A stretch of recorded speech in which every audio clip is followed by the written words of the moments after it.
First of all, Lord Lieutenant, Roger and Steve, thank you very much indeed for inviting me. And also may I thank everybody, because part of the ticket price of being here today is going to my charity, which I'll talk about a bit later on. And for that I'm sincerely grateful, because my style of fundraising is a little bit different to others. I left school when I was 16 with very few qualifications because of a difficult life at home, where I didn't particularly trust a male or father figure, and that caused a number of triggers, I think, in my younger life. So I left school when I was 16, and quite angry and quite frustrated, and probably quite annoying to quite a lot of people. Not a particularly good example to other people when I was younger because of the sort of anger and frustration. If you only know violence at home, then sometimes that can sort of, you can take on certain parts of what you're experiencing. However, when I was 20, I walked into a recruiting office for the armed forces because I wanted to change. So I joined the army as a private soldier in 1993. Joined the army as a private soldier, very few qualifications. I had a fantastic career. I served in the armed forces for 17 years, and on the 18th of February 2008, I was involved in an incident following a rocket attack, and was struck head-on by a vehicle. I was wearing body armour at the time, so therefore I was protected from neck down to waist. Kevlar body armour, very thick, obviously there for a reason. And it was sandy, so therefore when I bonded with the vehicle, I was underneath it, my chest was slightly higher and the vehicle was slightly lower, so you're going to kind of have a little bit of friction. And unfortunately that resulted in me being sort of dragged and spun around. So my spinal cord injury is T12L1, so it's where the body armour finished. So I was flown back to Selly Oak Hospital in Birmingham, which is the Armed Forces trauma wing of Selly Oak Hospital. Amazing. The RAF actually landed the next day during a rocket attack, and they loaded me onto the vehicle during another rocket attack to take me away. So very grateful to the Royal Air Force. I know this is being filmed, but actually what's quite funny about the whole thing was one of my colleagues, a flight lieutenant from the Royal Air Force, was one of the first on the scene, and you all have to carry a morphine syringe. Obviously, you can only use morphine for certain injuries, and you know, a bit of pain is quite good stuff. And it's a file, and you have to give it a bit of a slam it down onto the thigh or wherever you're going. It goes into the thigh, and then obviously it takes effect. It does have an arrow saying this way up, and of course I couldn't self-medicate, so Ian Toothill, the flight lieutenant at the time, who was there, he injected it into his thumb, wrong way around. So Ian was having a lot of pain relief, although he wasn't in pain. And he was saying, "How are you feeling?" I was thinking, "No change." And, you know, always a bright side to things. But it was a very strange experience, very frightening experience. Selly Oak Hospital. A lot of morphine, don't really recall it particularly well, but I was transferred to the Royal National Orthopaedic Hospital in Stanmore, where I was operated on the 1st of March, so about 9 days later, by Dr. Jan Lachowski. So the procedure was to ensure that my spinal cord and my spine were protected with a cage. And when he was operating, if I was laying down on my tummy, on my back, he noticed that my spinal cord was kinked because of the angle that I had been moving around in. So he decided to then operate through my side and unkink that spinal cord, so it's not severed or crushed, or I wouldn't be standing, clearly.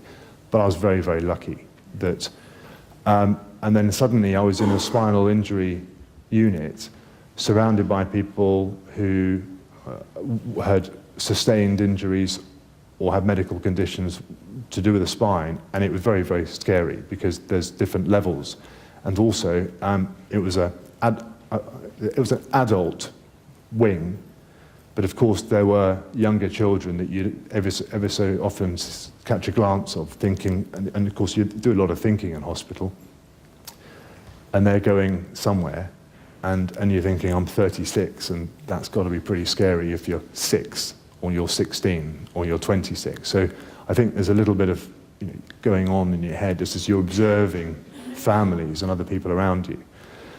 But I was very, very lucky. And after about 5 months, after a few months, I started to get a little tiny bit of movement. And after 5 months, there was a bit, but I was a wheelchair user. And I was a wheelchair user pretty much until about November, December 2008. And that's when things started to change significantly. I just felt completely, everyone writes you off actually, not everyone writes you off, but a lot of people look at you when you're in hospital and you're laying there and they know that you can't do the job that you used to do, and you know that too, which is quite hard to stomach. But also people look at you and go, bless, they're there, and you're just thinking, I don't want any of that at all. It's not, I don't want it, I just want to get out of hospital as quickly as I possibly can. But I wanted to do more, and I knew that there were people who were wounded in the armed forces that were in having a lot worse situation. There was always someone in a worse situation than you. And I wanted to do something. So at the time, Help for Heroes was a very small charity, wasn't very well known at all. And lots of people have lots of feelings on it, but it captured and has captured the imagination of a lot of people and has raised an extraordinary amount of money and for all the right reasons. And I felt that it was the right charity, and I decided to raise £1 million. And a lot of people went, there, good luck with that, or that's very nice, Phil, well done. And no one wanted to say, it's going to be quite difficult. And I kind of knew it was going to be, but you give it a go. So I started to do a few events in end of 2008, the Tandem Red Devils thing, it's kind of a normal fundraising thing. There's only so many times you can ask your grandma for sponsorship, and then you realise you've got to kind of, you might have to broaden your fundraising base, because I think you can just ask too many times, and people just think, I'll give, but you kind of know that you've asked a little bit too much sometimes. So Brit, why did I start another charity when there's 100,000 charities in the UK? Why another one? Principles of why I do what I do. I have a war pension, so I'll tick over, and I'm very lucky to have one, and I'm okay. So I decided I will be a non-paid chief exec or founder, whatever. I'm not going to take a wage from my charity. And I will not have a huge backroom staff. I've only ever employed one person in the charity so far. Why Brits? Why the British Inspiration Trust? I want to build a centre so charities who partner with me can send their young people who they feel need to come to a centre the most, that critical line, the traffic light system that goes red in a number of areas, so that they can have some respite and be inspired and spend time with people who genuinely want to spend time with them. And there'll be monthly themes at the centre. So it's all about a centre for other charities, which they cannot afford. Do charities think it's a good idea? 2011, I went to see, I think it was about 55 charities, and every single chief exec of those charities is now a Brit advisor, because I don't know specifics about certain areas I don't know a lot about charity or fundraising, but if I have partnered with the chief exec of the National Deaf Children's Society, if I have any questions in that specific area, that medical condition, I can go to that chief executive and ask. And when we are designing the centre, who better than to have the Prince's Foundation as our senior advisors on the build? So we will build with Prince Charles's 6 principles of build, and we will involve RNIB and the National Deaf Children's Society, and we will go to WizKids and all those charities who will be able to assist us with the design, so any young person feels completely comfortable in that environment. And I don't think there are many centres, there is not a centre in the whole of Great Britain and Northern Ireland that can accommodate any young person with any medical condition.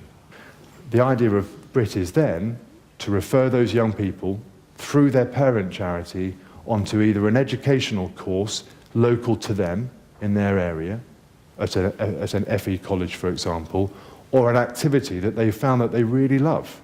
So I then have asked a number of people, Sir Ranulph Fiennes, all sorts of people, would they spend 24 hours at a centre when I build it with those young people? And the people that you're seeing have all said, yes, they would, or they would assist in some way. So they're part of it. I've never written to anybody to ask them. I've always looked someone in the eye and said, would you please do this? And I've done it when I've got to know them, so it's personal. I felt that they are the right person because you just get that vibe that they are, there's something about them, and they get it. And the majority of people I've asked absolutely understand more than I do, I think, sometimes, because of experiences that they've had.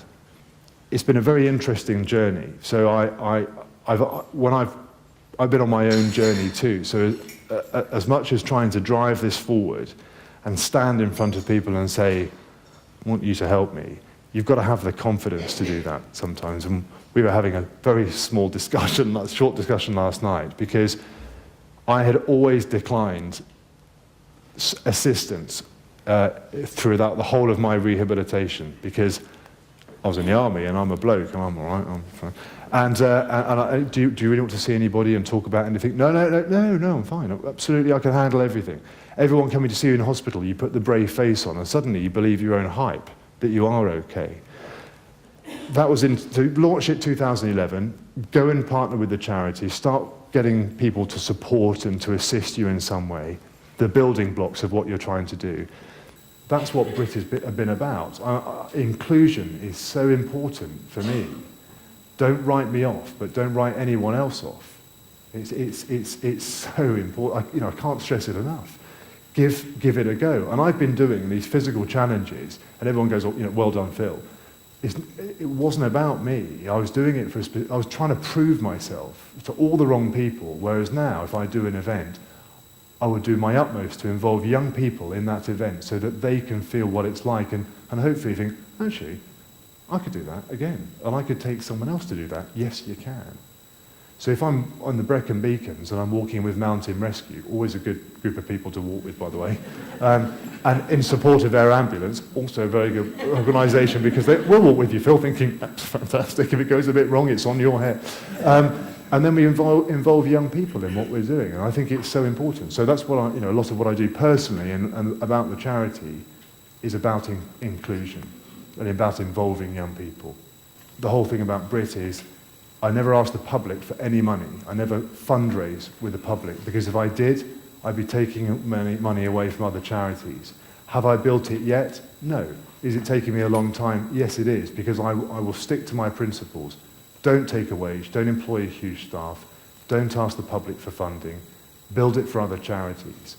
And it'll happen, but only way I can do it is to stand in front of somebody who is of influence or who might be able to assist and say, I need you to help. I don't write letters to foundations because I don't have a staff to be able to do that. And I will just join the other letters, and I might not fit what they're looking for, but it's time consuming. For me, it's personal, and I have to have those one-on-one meetings.